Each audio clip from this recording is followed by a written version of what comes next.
बच्चों स्वागत है बेटा आज का इस फ्रैक्शन वाली वीडियो में। मैं आज आपको ये 5 क्वेश्चन कराऊंगा बेटा, और 5 क्वेश्चन आप लोग देखना। फ्रैक्शन के इससे पहले मैं क्वेश्चन करा चुका हूँ, वो भी आप लोगों ने देखी है।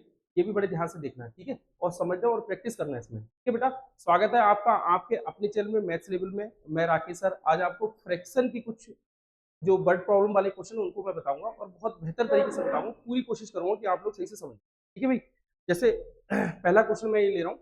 कहना है 13/15, 15/17 और 17/19 और 19/21 में कौन सी संख्या सबसे बड़ी है। देखो समझो, जैसे अगर मैं कहूँ 13, यार मैं कहूँ 13/15 और कहूँ 15/17 और कहूँ 17/19 और फिर कहूँ 19/21, इसमें आपको सबसे बड़ी भिन्न कौन सी वो आपको छांटना होगा। Which number is the greatest amount ये देगा। तो हम इसमें क्या करेंगे, जब ऐसी पोजीशन आती है, जब देखें हम लोग डिफरेंस सब में बराबर हो रहा है, अगर अंतर देखें हम अंतर सब में बराबर हो रहा है, अगर अंतर बेटा सब में बराबर हो रहा है तो हमको करना क्या है, हमको ये करना है ऊपर डिजिट जो है ऐसी के ऐसी रख दो। जैसे 13, 15, 17 और ये 19 ऐसी रख दो। 1 2 3 4, 4 ही है ना, 4 ही ऐसे। अब इन दोनों का जो अंतर है, 15 में से 13 जाएंगे कितने बचेंगे, 2, यहाँ रख दो। 17 में से 15 जाएंगे कितने बचेंगे, 2, यहाँ रख दो। 19 में से 17 जाएंगे कितने बचेंगे, 2, यहाँ रख दो। 21 में से 19 जाएंगे कितने बचेंगे, 2, यहाँ रख दो। अब देखो सब में अंतर बराबर, 19 20 सब में अंतर बराबर। अब जब अंतर बराबर है ना, तो हमको क्या छांटना है, ग्रेटेस्ट नंबर। तो ऊपर जो बड़ी डिजिट जब हमारा नीचे हर बराबर होता है, जिसे हम डिनोमिनेटर कहते हैं, वो हमारा बराबर हो, तो नीचे जो सबसे बड़ी संख्या होती है, जब अंश बराबर होता है तो ऊपर जो सबसे बड़ी संख्या होती है वो सबसे बड़ी होती है, और जो सबसे छोटी दिखाई देती है वो सबसे छोटी। ठीक है, अगर नीचे हमारी संख्या बराबर है, जिसे हम कहते हैं बेस। ठीक है, अब जैसे कह रहे हैं कौन सी फ्रैक्शन सबसे बड़ी है, ग्रेटेस्ट अमाउंट, तो हम देखें हमारे इसमें क्या है, 19/2। 19/2 अगर देखें तो कौन सा भैया, 19/2 मतलब 19/21। कौन सी बड़ी है हमारी, 19/21। ए फॉर एप्पल हमारा क्या हो जाएगा। ठीक है ना, आगे हम लोग देख रहे हैं क्वेश्चन क्या है, बड़े आराम से क्वेश्चन समझो। निम्न में से अवरोही क्रम में बताना है कि अवरोही क्रम क्या है। इसे हम कहते हैं बेटा डिसेंडिंग ऑर्डर। अवरोही क्रम, अवरोही क्रम का मतलब क्या होता है, जैसे सबसे छोटा डिजिट, फिर उससे बड़ा, फिर उससे बड़ा, फिर उससे बड़ा, फिर उससे बड़ा। जैसे हम घर में देखते हैं, अगर हम जीने पे चढ़ते हैं ना, सीढ़ियों पे चढ़ते हैं हम, जब तो देखें सबसे छोटे डिजिट पे हम लोग पैर रखते हैं, तो सीढ़ियों पे जब ऊपर चढ़ते हुए जाते हैं तो वो अवरोही क्रम कहलाता है, असेंडिंग ऑर्डर कहलाता है। और जीने से जब नीचे उतर के आते हैं तो वो डिसेंडिंग ऑर्डर कहलाता है, अवरोही क्रम कहलाता है। अवरोही क्रम कहलाता है। पहला वाला जो मैंने अवरोही बोलती है गलत बोला था, आरोही क्रम होता है पहला वाला। अगर जीने से हम नीचे से ऊपर की तरफ जाते हैं तो आरोही क्रम, जिसे हम असेंडिंग ऑर्डर बोलते हैं। और ऊपर से हम नीचे की तरफ आते हैं तो इसे हम अवरोही बोलते हैं, जिसे हम डिसेंडिंग ऑर्डर बोलते हैं। ये चीज ध्यान रखना, ये हमसे पूछा है अवरोही क्रम मतलब डिसेंडिंग ऑर्डर। तो ये हमें जीने से हम ऊपर चढ़े हुए तो ऊपर से हम नीचे की तरफ आ रहे हैं, मतलब काउंटिंग समझ लो। जैसे मैं काउंटिंग दे रहा हूँ 10 तक, 1 से लेकर 10 तक। अब इसको मुझे अवरोही क्रम में लिखना है, तो इन सब में देखो सबसे बड़ा डिजिट कौन सा है, सबसे बड़ा डिजिट 10 है, तो यहाँ 10 को पहले लिखो। अब 10 के बाद में 9 आ गया तो 9 लिखो।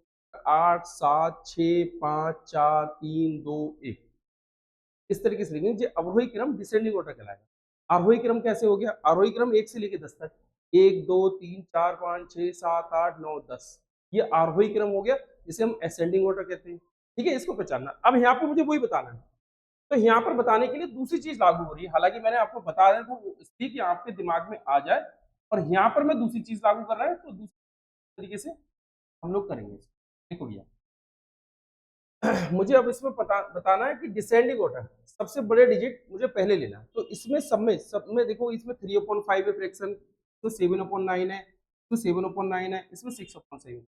तो इसमें सब में देखेंगे सबसे बड़ा जो होगा वो इनमें सब में सबसे पहले होगा। दो में हालांकि एक जैसा है, 7/9 और 7/9, तो दो में अलग अलग।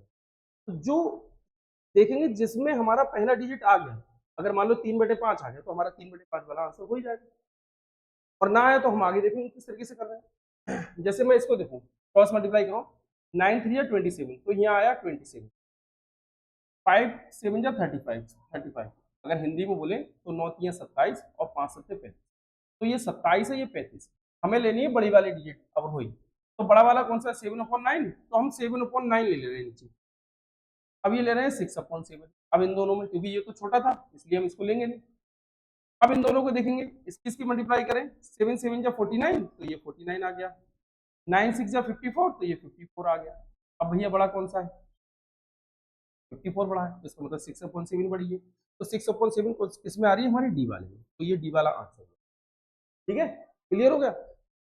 अब मान लो हमारा ये वाला आ जाता, सी ए बी आ जाता, तो हम इसको कैसे सॉल्व करते हैं? अब इसको देखो, सी ओ बी आता, जैसे मुझे आगे वाले इसी की और बताने की और कैसे पता लगे। तो हमने देखा 6/7 तो हमने ले लिया, तो उसको अब इन दोनों में देखो 9 3 या 27 और 5 7 या 35, तो ये 35 है, ये 27 है, तो दोनों में बड़ा कौन सा है? 35 वाला। मतलब 7/9 वाला बड़ा है, तो 7/9 वाला देखो सेकंड नंबर पे आ गया। फिर उसके बाद में कौन सा? 27 वाला, मतलब 3/5 वाला, तो 3/5 वाला थर्ड नंबर पे आ गया। हो गया, ऐसे कर लो सोल्व।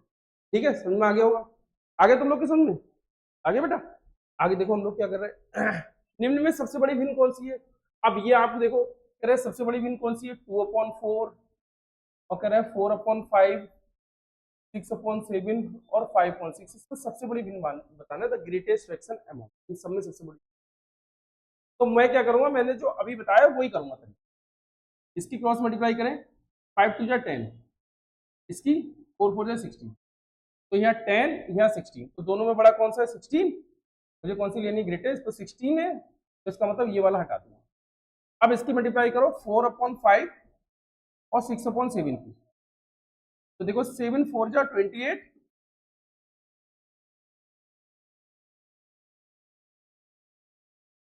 अच्छा पहला 2/3 है, तो रुको बेटा 2/3 है, पहले मैं गलत लिख दिया उसको, कैसे कर लो, कहीं कुछ बैठा है क्या? बैठा बैठा ये लिखी। सॉरी, करेक्ट 2/3, तो यहाँ पे 2/3,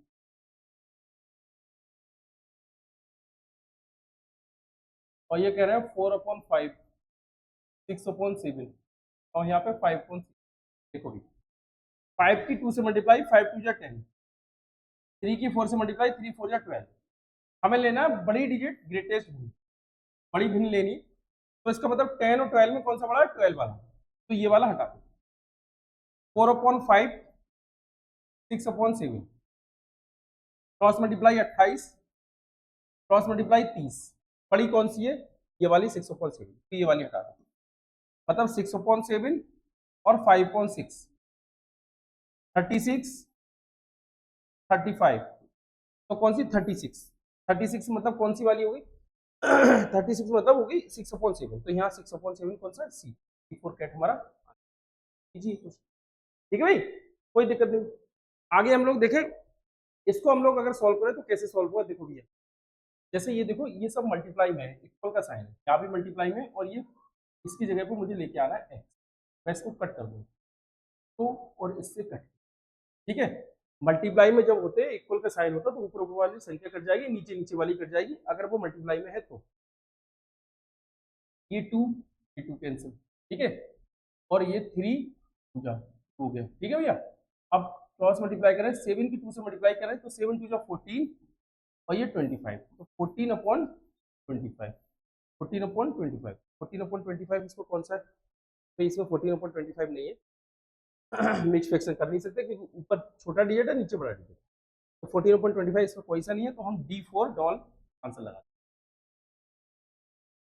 आगे देखिए, इसको अवरोही क्रम में करना है, हम डिसेंडिंग ऑर्डर कहते हैं। ध्यान दो, जब ऊपर बेस बराबर हो, हम न्यूमरेटर कहते हैं, जिससे हम अंश कहते हैं। अगर ऊपर वाले संख्या बराबर होंगी, तो नीचे जो सबसे बड़ा डिजिट होगा वो सबसे छोटा होगा। तो इसका मतलब जहां सबसे बड़ा डिजिट नीचे आ जाए तो वो हमारा सबसे छोटा, और जहां सबसे छोटा नीचे आ जाए तो वो हमारा सबसे बड़ा। तो इन सब में सबसे छोटा कौन सा है? 15 है, तो इसका मतलब अवरोही क्रम है, डिसेंडिंग ऑर्डर है, तो 15 वाला मैं पहले लूंगा। तो 15 वाला 13/15 इसी में है, और किसी में नहीं है 13/15, तो इसका मतलब B4 बैट हमारा आंसर होगा, यही फिक्स है। देखो 13 19 25, ठीक है भाई। आगे हम लोग देख रहे हैं, बस इतना ही हो। ये 5 क्वेश्चन थे जो आप लोग को बता दिए, 5 ही थे, हाँ 5 ही थे। ये 5 क्वेश्चन मैंने आप लोग को बता दिए बेटा। अब आपको अच्छे लगे हो तो अपने दोस्तों के बीच में लाइक और शेयर करते रहना। और अगर आप ऑनलाइन क्लास लेना चाह रहे हो, आपको लग रहा है कि मैं इससे और ज्यादा अच्छा सीख सकता हूँ, और ज्यादा कर सकता हूँ, प्रैक्टिस करना चाह रहा हूँ, तो ऑनलाइन क्लास लेना मेरी। ऑनलाइन क्लास अगर आप ऐप पे जाओगे तो मैथ्स लेवल ऐप होगा, उस ऐप पे जाओगे, आपको जो कोर्स लेना है वो कोर्स लेना, और एंट्री आपकी हो जाएगी। ना तो आप सीधे अगर ना हो तो मुझे व्हाट्सअप कर देना, तो अगर आप व्हाट्सअप करो तो आपको व्हाट्सअप करना, कॉल मत करना, व्हाट्सअप करो तो मैं आपको करके ये सब चीज बता दूंगा। ठीक है बेटा, मिलते हैं अगली वीडियो में। Okay bye.